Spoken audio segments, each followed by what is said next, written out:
Hello parents, teacher Haja here.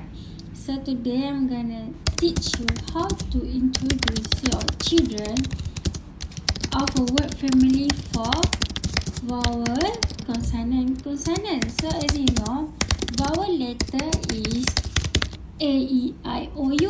So consonant is other than vowel letter. So like me, first I'm gonna do like this to make it very interesting to help children remember and recognize these words, and stand by for this also. So now I'm going to show you how to do it one by one. Let's go.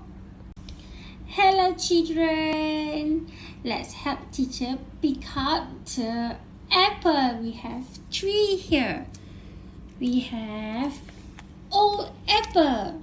So O is vowel letter and LD is consonant letter.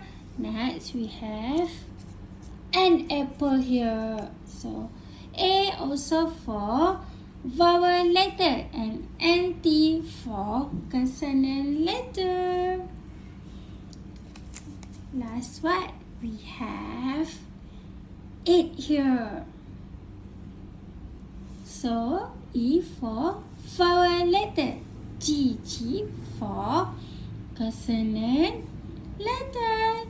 Good job. So you have recognized these 3 of VCC words. Good job children. So let's remember it again. O apple, an apple, and egg apple. Good job. Okay, parents, don't forget to practice more to make your children master these 3 words. Then if your children have mastered, you can recognize them with other words. So that's all from teacher Haja. Bye-bye.